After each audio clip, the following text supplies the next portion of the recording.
ആമയിഴഞ്ചൽ തോട്ടിലേക്കുള്ള സ്വകാര്യ സ്ഥാപനത്തിന്റെ മാലിന്യ നീക്കം തടഞ്ഞില്ലെന്ന കാരണത്തിൽ ഹെൽത്ത് ഇൻസ്പെക്ടർക്ക് സസ്പെൻഷൻ.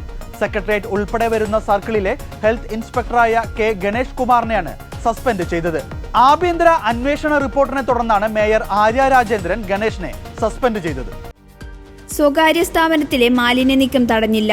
സ്ഥാപനത്തിനെതിരെ നടപടിയെടുക്കുന്നതിന്റെ ഭാഗമായി ഉദ്യോഗസ്ഥനെ വിളിച്ചെങ്കിലും ഫോൺ എടുത്തില്ല. തുടങ്ങിയ കാരണങ്ങൾ നിരത്തിയാണ് സസ്പെൻഷൻ. ആമഴിയഞ്ചാൻ തോട് കടന്നുപോകുന്ന രാജാജി നഗർ, പാളയം, തമ്പാനൂർ ഭാഗങ്ങൾ ഉൾപ്പെടുന്ന പ്രദേശത്തിന്റെ മേൽനോട്ട ചുമതല സെക്രട്ടേറിയറ്റ് സർക്കിൾ ഹെൽത്ത് ഇൻസ്പെക്ടറായ ഗണേഷിനാണ്. കോർപ്പറേഷൻ ആരോഗ്യ വിഭാഗം നടത്തിയ അന്വേഷണത്തിൽ ഗണേഷിന്റെ ഭാഗത്തുനിന്ന് ഗുരുതര വീഴ്ചയുണ്ടായതായി കണ്ടെത്തിയതിനെ തുടർന്നാണ് നടപടി. ശുചീകരണ തൊഴിലാളിയായ ജോയി മരിച്ച സംഭവത്തിൽ തിരുവനന്തപുരം കോർപ്പറേഷനെതിരെ വൻ പ്രതിഷേധമുയർന്നിരുന്നു. 46 മണിക്കൂറിനു ശേഷമാണ് ജോയിയുടെ മൃതദേഹം കണ്ടെടുത്തത്. ആമഴിയഞ്ചാൻ തോട്ടിലുണ്ടായ അപകടത്തിനു ശേഷം മാലിന്യം വലിച്ചെറിയുന്നത് കണ്ടെത്താൻ കർശന നടപടികൾ കോർപ്പറേഷൻ തീരുമാനിച്ചിരുന്നു.